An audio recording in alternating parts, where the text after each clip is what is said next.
Welcome to the Borthers Grimm Puppet Show! Woo!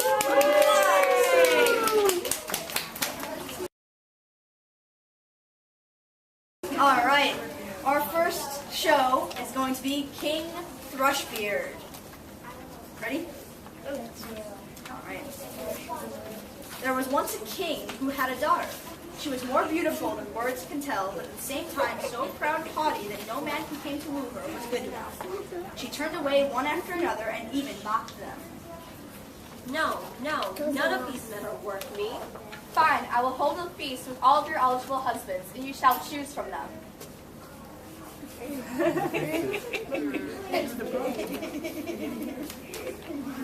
Too stout, too tall, too pale. But him, he's an odd chick. I shall call him King Thrushbeard. You are a really bad girl and need to be taught a lesson. I hereby swear that the first beggar to come to my door shall be your husband. The next day, there was a visitor at the castle. La la la la. Please, I am but a poor beggar. If you could spare any money for me. I love your song. As a reward, instead of just money, you will be given my daughter as your wife. Wait, what? Okay. I swore an oath, and you will go with him. Now you are a beggar woman, and you must leave my castle.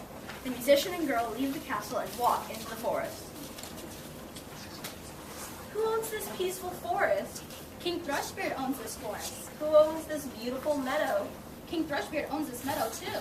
Who owns this prosperous city? King Thrushbeard has a city and land. All you see from shore's desert land. Oh, who owns this small, shabby house? It disgusts me. Me? Well, where are the servants? We don't have servants except for you. You now must do the housework. But I never learned how to do any of that. You are such a useless wife. I will do it for myself. For now, until I find your use. A few days pass. You have to earn some money, or you can't live here. Take these twigs and make baskets. But they'll bruise my hands. Then take this yarn and spin it. But it cuts my fingers. Then sit in the market and sell pottery. But what if my father's subjects see me? Well, then you will deal with the embarrassment. Go. The girl goes to the market to earn money selling pottery. Here, take this money, for you are beautiful, but I will not take a pot. Thank you. You broke my pots. What will I do? What will my husband say? Who would sit where your pottery could be run over? You are a disgrace. Anyways, I got you a job in the castle. Work in the kitchen. I will take scraps from the kitchen home for us to eat. The next day, My oldest sister is getting married in the castle. I'll go to go see the party, but I have to be careful to hide these scraps of food. That man's approaching. He is King Thrushbeard. Dance with me, please. No, I can't. But you must. Come, come.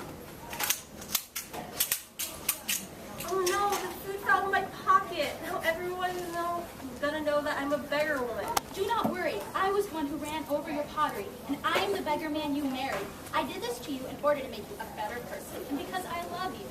I was so mean. I should not be your wife. That's okay. Now our real wedding will happen, and you will be truly happy.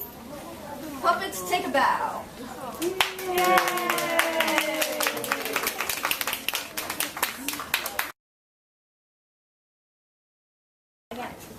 There was once upon a time a girl who was lazy and hated work, and nothing her mother could say would induce her to spin.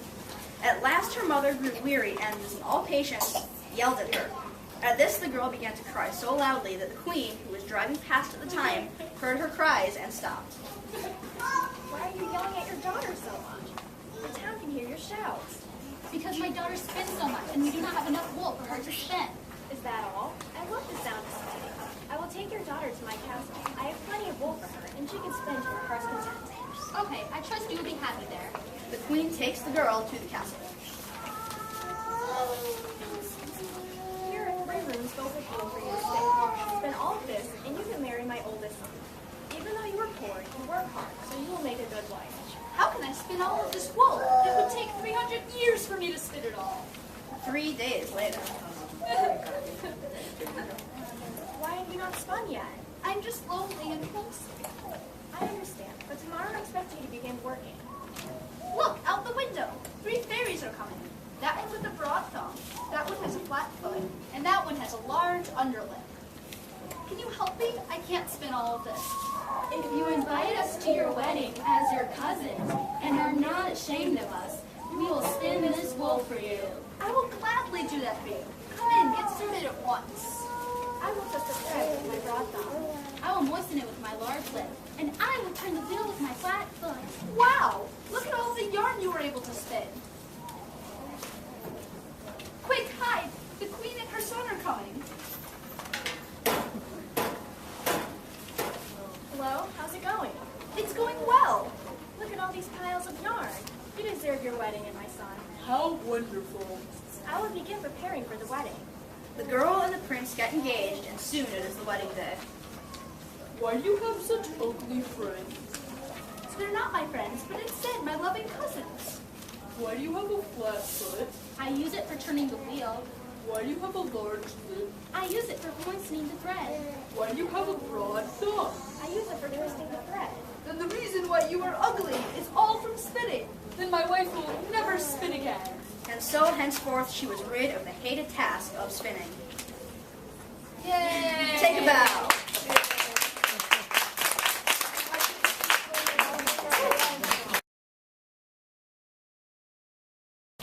Once there was a poor old woman who lived in a village.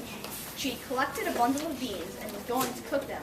So she prepared a fire on her hearth, and to make it burn quickly, she lighted it with a handful of straw. When she threw the beans into the pot, one escaped and slipped onto the floor, where it lay by the straw. Soon afterwards, a glowing coal jumped out of the fire and joined the others. Friends, how did you get here? I jumped out of the fire because otherwise it would have burned up in the fire.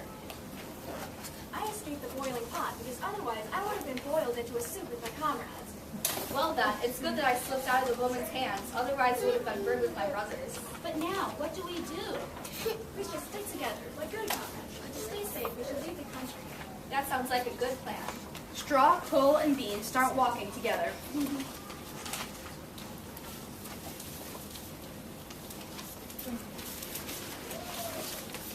come to a stream, but with no way to cross. How will we get to the other side?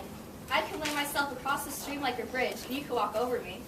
So Straw makes himself into a bridge, and Coal starts to cross, but stops in the middle. No, I'm too scared to keep going. You have to. You're walking on me and setting me on fire. Oh no, the fire made you fall, and both of you fell into the water. I can't stop laughing. I split my socks. This can't be good. Little Bean, I will sew you up with my black thread. As he had a sympathetic heart, he brought out a needle and thread and stitched her up again. But as he used black thread, all beans have a black seam to this day. Take a bow.